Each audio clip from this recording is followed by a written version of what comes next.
Hi everyone, welcome back to my channel, and here we are in our February roundup. This month went by fast. I don't know if it went fast for you guys, but I feel like it flew by here. So I'm going to just go through and show you guys all the dolls and collectibles that I purchased this month. I don't think I bought any books. I don't think I bought a single book. Maybe I bought an ebook or two, but I'm not going to count that. But yeah, so I made a few doll purchases. I kind of stuck with my theme and my goals of what I wanted to get and collect. So I guess we'll first start out with the stuff I got in store, like, you know, current release type of things in store. So I did get a couple little things, even though I'm trying not to. So the first thing I got are these two Jurassic Park fashion packs. I haven't seen these in store really up until just recently. So these are the only two that I still at this time been able to find. I love Jurassic Park, so I'm hoping to find the rest of these sets, and they probably have them on Amazon, so I could probably just look there, but there's something fun about finding them in the store. So I got these both at Walmart, and I didn't go to Target at all this month, so I'm just giving the budget a rest, you know. So no Target, this is just all they have at the two Walmarts that I have sort of near me. And then I also purchased one of the Hasbro Disney princesses, and I normally don't collect these at all, but this is Moana. She has a really, really cute face. I really like this sculpt on her, and I saw somebody on Instagram make a Dolores custom from Encanto using this doll, so I am hoping to try to make that custom. I'm waiting until the Encanto Deluxe Pack at the Disney store goes on sale. Right now it's about $99. I don't know if I want to put the money out for that kind of purchase, but I'm hoping it gets marked down. If it gets marked down, I'll get that, and then I'll have all the characters that I want. I absolutely love that movie. My daughters are obsessed with it. I mean, my one daughter just sings every song all day long. But yeah, I do want to make a Dolores doll though, because I saw a really cute custom on Instagram. So that's why I got Moana. And even not, I mean, this Moana is adorable. Even if I put her on a Disney store body, she'd be really cute. So I did get her. And then the last sort of like recent in-store purchase I got was the Barbie Careers Pet Photographer. So this combines two of my favorite things, which are animals and photography. I do photography on the side for fun. I mostly do a lot of sports photography, and then I do my own like landscape and nature photography that I just personally enjoy. So, and my original degree is with animals, so it has to do with animals. So I did really like her. I just thought her face was super beautiful. I have a fashionista that looks similar to her, but for some reason, I don't know, her face just looked absolutely gorgeous. The fashionista I'm talking about is going to be in my upcoming video where I switch my fashionistas over to made to move bodies. So she's going to look very similar, but I don't know, I just really like her lip color, and her dress is cute. So yeah, I ended up getting her.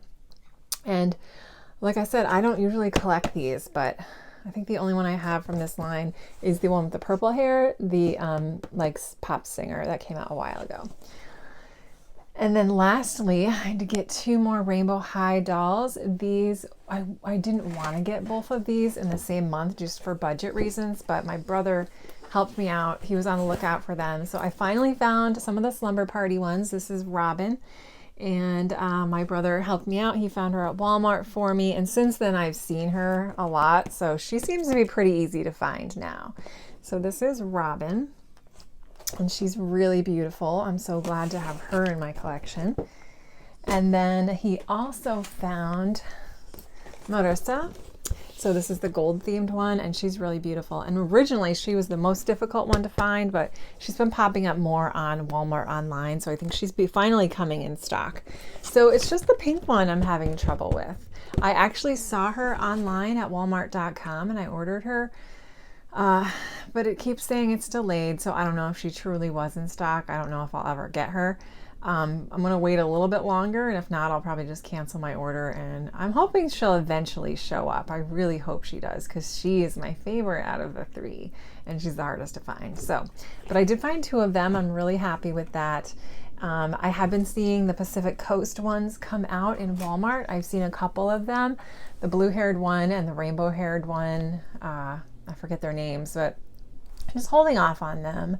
I did see that they're releasing another wave of Rainbow High, which are the teen dolls. So they're taking the original 6 characters of the rainbow colored ones, and they're doing teen versions, kind of similar to the OMG LOL teens, I guess. But I'm like, oh my gosh, I cannot keep up with this line. So I am going to wait on the Pacific Coast. I really like them, but I am hoping that eventually they go on sale on Amazon, because those are dolls that I feel comfortable buying on Amazon. I feel like their facial sculpts are such high quality that it's kind of safe. Like Barbie Playline, I don't feel safe buying on Amazon. So those are my in-store purchases. I went over my budget with those, with the Rainbow High Slumber Party dolls, but I just felt that kind of pressure to get it while it was available. So moving on, I did get a few items off of eBay. I guess I'll show you my vintage item first. So in my goals video, I mentioned that I really wanted to get a Cabbage Patch doll to add to my 80s collection. So I love collecting 80s dolls and toys, and mainly I only collect the ones that I am familiar with or the ones that I played with as a kid, because those are the ones that have such nostalgia for me. And I had a Cabbage Patch doll. I was like in that age range when Cabbage Patch mania set in. I think it officially happened in 83. This one is in 84. So my first Cabbage Patch doll was one of the 1984 Cabbage Patch dolls. She looked exactly like this. She had the lemon yellow blonde hair and pigtails. She had blue eyes, and she had the #1 facial sculpt, which is called the shy face, I think, or the sad face. I'm not sure the official name of that, but she had the original face sculpt, no dimples, smaller eyes, and just like looking at her brings back so many memories. My original one did not have this outfit, and I don't even know if I had clothes for my Cabbage Patch that I changed her in and out of, but yeah, so I was really excited. I was waiting to try to find a 1984 one. You can tell by their signature stamp on the back. Each year has a different color, so that's what I was trying to base my search on. My sister actually still has hers. Hers looked just like this, but had brown hair and brown eyes. So that's how I knew the age and the facial mold and stuff of the one I had. So really excited to have a little Cabby in my collection now. She's so cute. And I don't think I'll be collecting any more, but if I come across any in the wild, you never know. It's up for grabs. This doll actually came with one of these, which I did not have as a kid, but they're really cute. It's like this little tiny miniature Cabbage Patch in there. And it comes in this little plushy playset. So this is kind of like a little replica of the one I have. They are like a little Cabbage Patch doll for your Cabbage Patch. You can see the picture here. So I just thought that was really cute. Both of these came at a really great price. And yeah, it's so adorable. Look at the illustrations on the inside. The back of the box just has 6 different ones you could have collected. They each look a little different. And the one I have, her name is Ellen Mona and Her Bedroom. So that's a really cute theme. If I had to pick one, I probably would pick the one that I got. It's just really cute. So these 2 items were just a really fun thing that I got this month. Okay, and then 4 more dolls to go. These are all dolls that I purchased off of eBay. And so I did collect another one of my Birthstone Beauties collector dolls. So this month I got the Sapphire, Miss Sapphire September doll. And I'm still waiting to find the blonde version, but I did get her. And she's really beautiful. I love her. I love these dolls, as you guys know. So I just have a few more to go for this line, and then I will be done.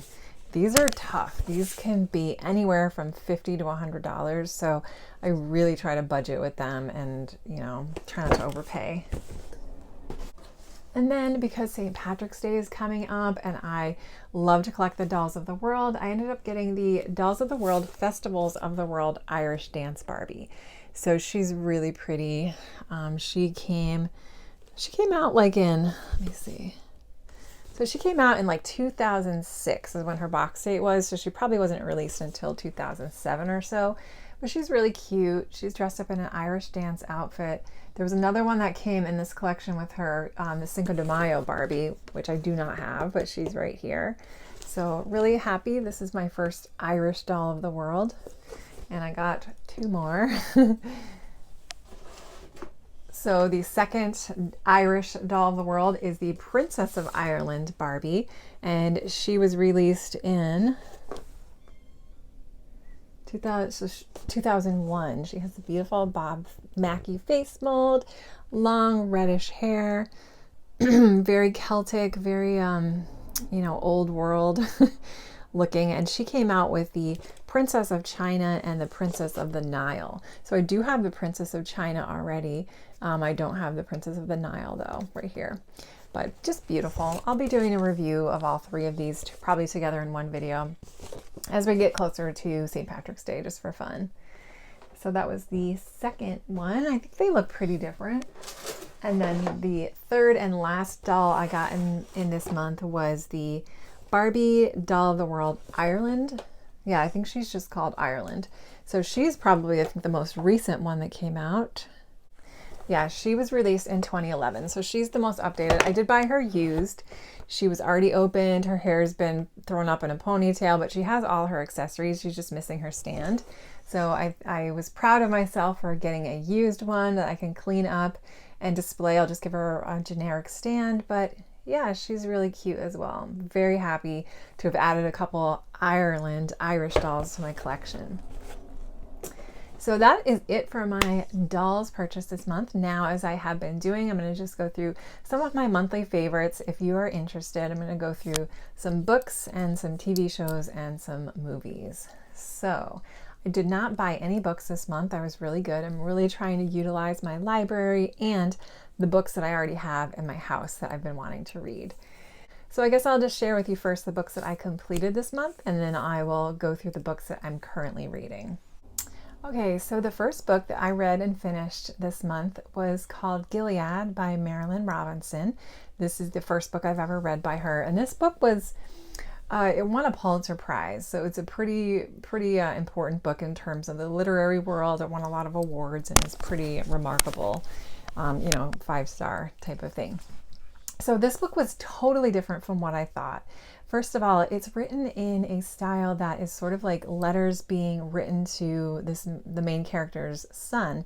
So the character himself, his name is John Ames, Reverend John Ames, and he's in his 70s. And the author writes about these tiny little moments in his everyday life as he's trying to compile all of his thoughts and memories to his 7-year-old son. So he found love very late in life. He was married originally. His wife passed away along with their unborn child during childbirth. So he didn't remarry for a long time. He met his current wife in his 60s, and she was a younger woman in her 30s. So together they had a child who's now 7. And then the main character, or the author of these letters, is he's been diagnosed with like some kind of heart failure, some kind of heart disorder, then he doesn't have long to live. So he's writing these letters to his son for him to read when he's older, just so he knows who his father is, and he can just tell him all these things about his life and his history and his current thoughts and how much he loves his son. So it's written in that style. So there's no chapters, it just goes kind of letter by letter, and they're not even marked as letters, it's just broken by paragraphs. So the book starts out, and I was just really amazed and impressed by the quality of writing, because the stream of consciousness that she is able to put into words is incredible. I mean, I've never read anything like this. It was just beautiful language, these just moment by moment thoughts that she puts into words so beautifully. Like being present and being aware and noticing the light and noticing the sounds around you. So it was really beautiful. That being said, it was kind of hard to get into the story because it was a lot of stream of consciousness in the beginning. I mean, there were sections where she talked about the plot, and he's talking about the plot. He's talking about memories he has with his dad and with his grandfather, both who were reverends as well. So sometimes I got confused, like, okay, is he talking about his dad? Is he talking about his grandfather? So that got a little confusing. But otherwise, it was just beautiful to read. Now, I was anxious to get started on other books, so I think I was a little impatient with it. But about about halfway through the book, we start to see another type of plot developing. So then it started to get a little more interesting because he is writing in the present moment, like what's happening. So the son of his best friend has been gone for 20 years, and he all of a sudden comes home. He's around the same age as the Reverend John Ames's wife. So we start to see a little bit of inner conflict with that. This son, Jack, is coming over all the time, spending time with his wife and son, and we see this inner struggle with the Reverend, of the idea that maybe someone's going to take his place in the eyes of his son and in the eyes of his wife. So that did kind of up the plot a little bit and make it more interesting. So you see him struggle between being a human and also being a spiritual person and what that all means. And the narrator is just so incredibly self-aware of his own thoughts and emotions. It's really impressive. I mean, I would read through it and be like, wow, how did she think how to write that? Like, how did she think of all these details to put in this book like this? So I can definitely see how it won a prize. I know it's a tearjerker. For some reason, I didn't emotionally connect to this book like I usually do. So I didn't find myself getting teary-eyed very much, but I can see how other people would have. So overall, the book was amazing for like writing style and just the way this woman's brain works. I would give it a 5-star. Personally, I would probably only mark it maybe a 4-star because I don't think I'll read it again, and I don't think it's really going to stick with me forever. So that was Gilead. So the next book I read, this is my children's classics of the month. I was going on with the Chronicles of Narnia series, and I read Prince Caspian by C.S. Lewis. So this is the second book in the series. I'm not sure like what order. I think I read it in chronological order, but it might have like release day order. It might be different. But it's the second book in the series, and it goes through, we see the kids, Peter, Edmund, Susan, and Lucy, about a year after the events of The Lion, the Witch, and the Wardrobe. So they're headed off to a boarding school in England, and all of a sudden they get pulled back into the world of Narnia. It's maybe a year has passed for them, but like hundreds to thousands of years have passed in Narnia. So everything's different. And they realize that there is this young prince who is the rightful heir of Narnia, but his vindictive and evil uncle has sort of manipulated things and is planning to overthrow, and he calls himself the new king of Narnia. So we get word that the king's new wife has a child. So now the Prince Caspian's life is in danger because the king's going to want to get rid of him so that his own son can be the heir of Narnia. So the kids get pulled back into the world of Narnia to sort of help him and to regain the rightful throne of Narnia and to restore all the magic that has disappeared over these past 1,000 years. So this book was okay. It wasn't my favorite. It was a little slow for me. I didn't find the plot that exciting, but it definitely is still a classic. You can tell in the writing. There's still the masculine elements, though, that make you feel kind of dumb if you're a girl reading it or a woman reading it. There's not a lot of like female empowerment in it. But I'm glad that I read it, and I am going to continue with the series. I do want to finish that out. So that was Prince Caspian. I'll probably give that, I mean, it's a classic, so, 4 stars, even though realistically probably more like a 3. I don't think I'll remember much about it. So the next book I read was called Malibu Rising by Taylor Jenkins Reid. And she's a pretty popular writer. It's the first book I've read by her. And this was actually the #1 pick on the Goodreads list of best historical fiction for 2021. So it got really good ratings. A lot of people loved this book, and it was really good. So this book tells the story of 4 siblings, and these siblings are, their dad is a famous musician, and it takes place in the 70s. So the kids are all like in their early to mid 20s in the 1970s. So there's a dual timeline going on. We hear the story of this famous songwriter named Mick Riva, and how he met his wife June. So we see their love story that takes place in the late 50s and 60s. And then it keeps kind of flipping back to the present day, which is the 1970s, where it follows these 4 siblings. So there's 2 girls and 2 boys, and it kind of mainly focuses on the oldest daughter. Her name is Nina. Nina is a famous model and pro surfer. Or she's a famous model and a surfer. They're all surfers. The next in line is Jay, and he is a professional surfer, so he's surfing for money.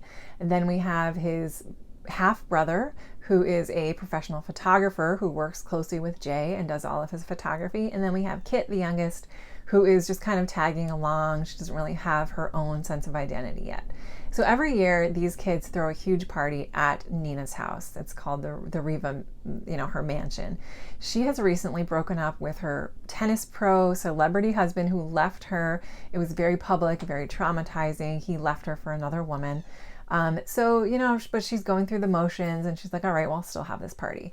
So the past timeline was really, really interesting. You see the relationship between Mick and June and kind of how that unfolds and all the things going on with that. You see the kids when they're younger. Can you guys hear my cat? Oh my gosh. And then the present day storyline takes place just over 24 hours. So you'll get pieces of the parents and then it'll be like 8 o'clock in the morning, then pieces of the parents and then 9 o'clock in the morning. So it's really interestingly written like that. One thing I will say is that there are a lot of different point of views, which is weird. It was weird for me. I mean, you're getting you're getting the point of view of Mick and June.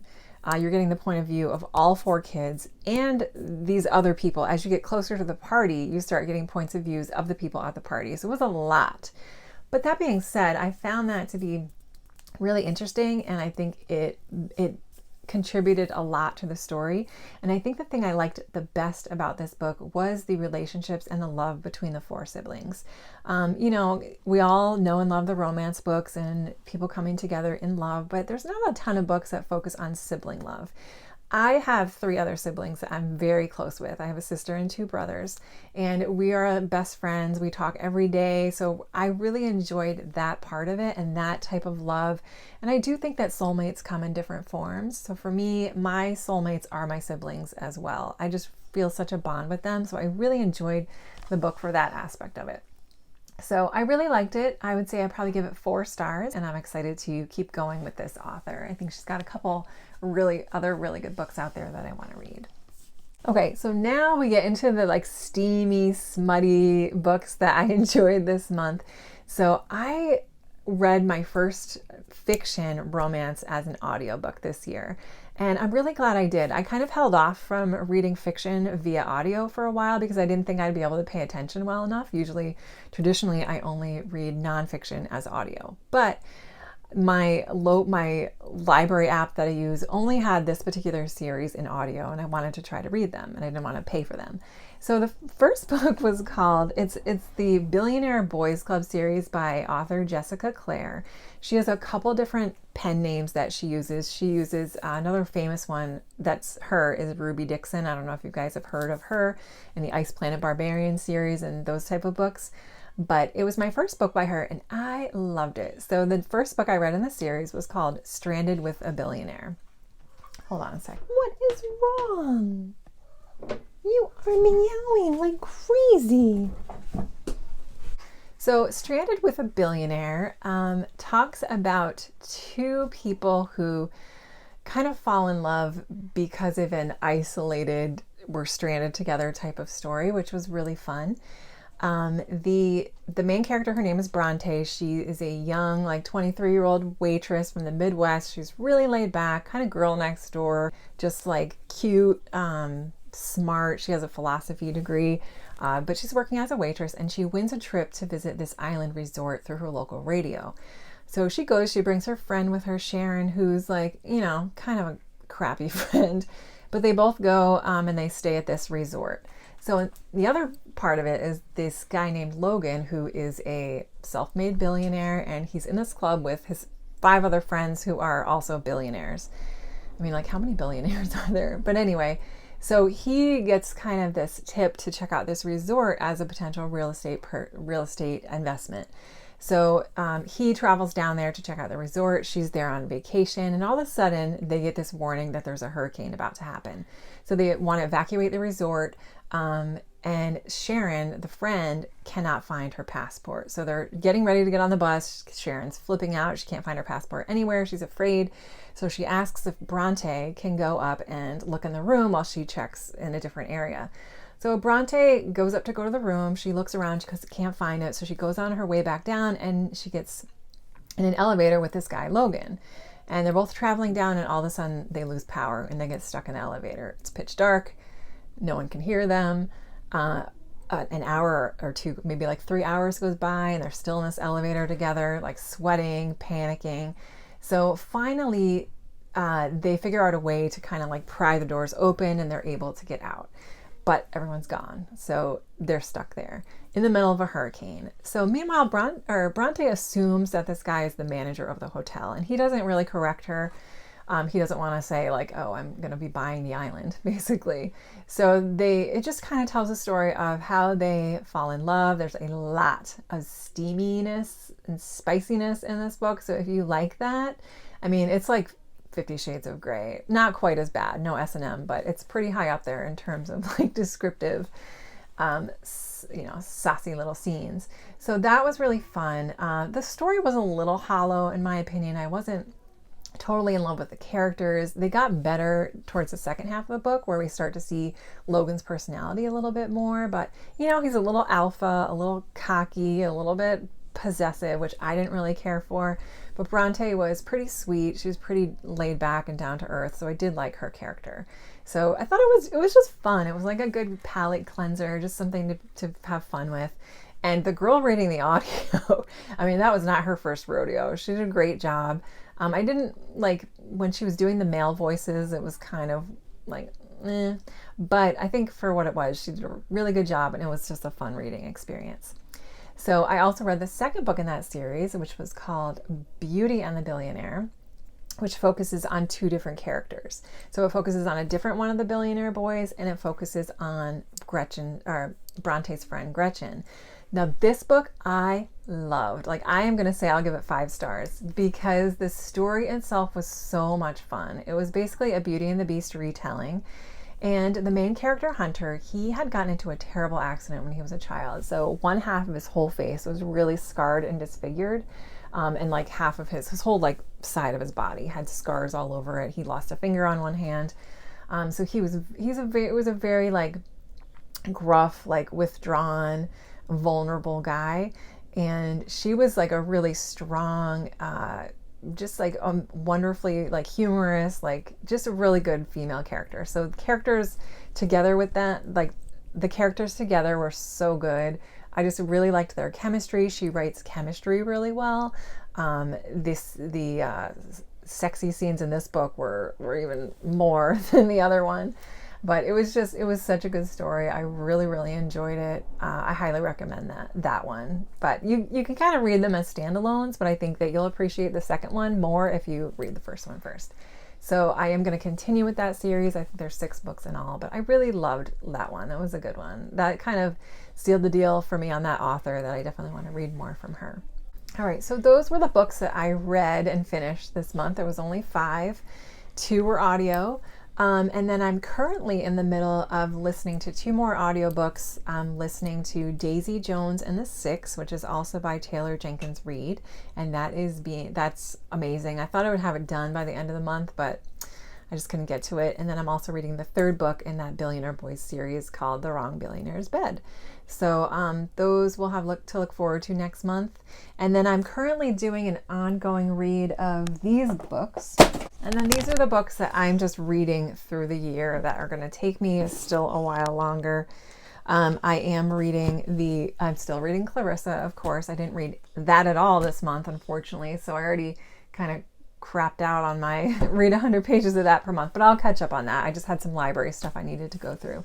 I'm also reading from the greatest books of all time, the Bible. So I did get through, where am I? I got through Leviticus, so I'm now starting Numbers. I will say that Leviticus was not a fun book to read at all. I did not like it at all. I'll talk about more of my experience reading the Bible when I'm done with it. I know there's more interesting stuff to come, but Leviticus.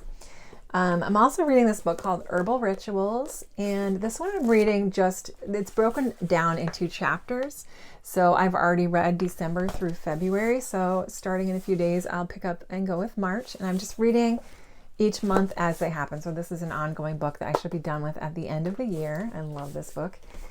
And then I'm also reading for my alumni college book club. I'm reading the pick for the we do books like that go over 2 months. So this was the January-February book called Art Curious. Stories of the unexpected, slightly odd, and strangely wonderful in art history. And this is pretty good. Like, the author is really funny, so I'm really enjoying this as my nonfiction read. I was hoping I would have finished it this month, but I just didn't get to it. And then I've also been rereading Stamped from the Beginning by Ibram X. Kendi. In honor of Black History Month, I was inspired to read this, so I've only gotten a little bit through that. I just pick it up and I read a little bit each night. This is a nonfiction. It's just really interesting to me, and I just always want to learn more. So those are my books. Now, I guess we'll go into TV shows and movies.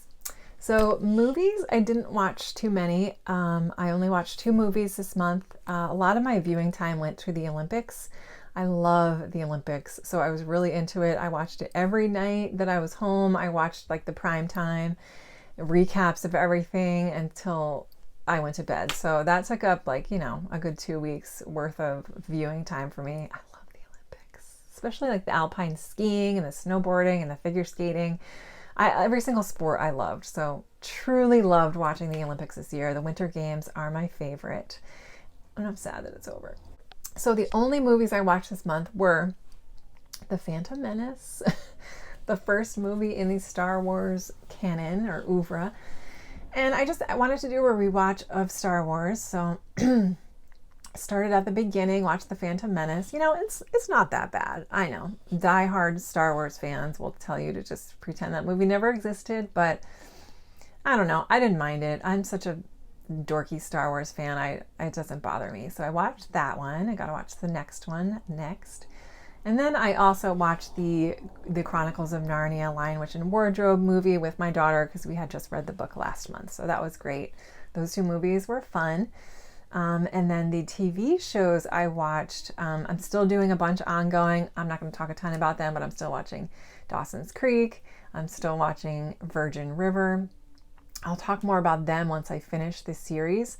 And then I started watching on Disney Plus, I think it's called, I can't remember the exact title, but it's Earth something, and it's the one with Will Smith. That is amazing. I just watched the first episode last night, and I really love it. The cinematography, the drone footage, the slow motion camera is beautiful, and I love kind of how they format that. And the first episode was like them going up into a volcano, so it was this blind man who's like a world famous hiker expeditionist. He was the first blind person to ever hike up Mount Everest. So hugely inspiring. I mean, it almost made me cry. It was so cool to hear him talk about his experience with hearing sound and how he is so much more sensitive to different sounds. He feels them throughout his body, and he creates these pictures of what life looks like in his mind based on the sounds he hears. So it was really amazing. I highly recommend that on Disney Plus. And then I also watched a series. It was only 1 season long. It was called 7 Seconds. And this was a really good series, but it was so heartbreaking. If you want to watch something that's really amazing, that has great acting, but then you feel hollow inside afterwards, then definitely watch this. So this series, it was a 10-episode show. The episodes were really long, though. Each one was about almost an hour. And it tells the story of this young boy who's 15 years old named Brenton, who gets hit by a car in the park in February during a snowstorm. And he's hit by a police officer. And the police officer kind of freaks out. He doesn't know what's going on. He panics. He calls like a bunch of his other cop squad mates, I guess 3 other guys that come to the scene. And they basically convince him to just drive away. So this boy is hit by a car. They get rid of the bike. They just pretend that it didn't happen, and he's just left bleeding to death in a ditch. And it was awful. It's awful. So anyway, then there becomes this investigation, like, how did this happen? They start pinning this kid as belonging to a gang. The parents are devastated. The uncle is like an ex-gang member who quit the gang and went into the military, but is now home. The dad is like hugely spiritual and relies on the faith, and the mother just like loses all her faith. So then the investigators So the state appoints this woman named KJ Harper to be the prosecuting attorney. So she's in charge of, convicting who, into the investigation. There's also another cop named Fish who's assigned as the investigator of the case. So they start to put the pieces together and they start to realize that, it possibly could have been these cops that did it. And, it's a whole like Black Lives Matter theme to it. And it just goes along this theme of, the racial injustice that we see still on an everyday basis. You see evidence of, these white kids getting off, these white people getting off so much easier, Black people going to jail for like nothing. And it was really well done. I will tell you this though, the ending will break your heart. And I think it's meant to just kind of show you like this is real. This is the reality of a realistic ending. And it sucks. But I just thought the acting was incredible. These actors did just such a great job. The mom, what was her name? Oh my gosh, I'll put a picture of her here. Phenomenal acting. The dad, the attorney, it was so good. I really, really enjoyed it, even though it broke my heart at the end. I don't know. If you want to watch it, but you don't want your heart to get broken, just watch until the episode where there's an arrest and then don't watch it anymore. But anyway, that was really good. I enjoyed that. So yeah, I think that's about it. Well, this is who you could hear meowing at the door the whole time. She just wanted to come in. This is Mary. Say hi. Hi. I know, you're a good girl. I'm sorry I had to lock you out. Yeah, so that's it, guys. Thank you so much. Thank you for listening to me ramble on and on about my little monthly roundup and my overspending of dolls. But I hope you guys are doing well. I would love to know what you're reading, what you're watching, what you're currently collecting, what projects you're working on for your dolls, just anything you want to share. I would love to hear it. We just had a huge snowstorm the other day, so we are still well into winter. I'm going to be doing a sort of like little vlog coming up where I'm kind of rebodying a lot of my fashionistas and just, weeding through what I want to get rid of. So I hope you guys have a great rest of your day, and thanks again for watching. And I'll talk to you soon. Bye.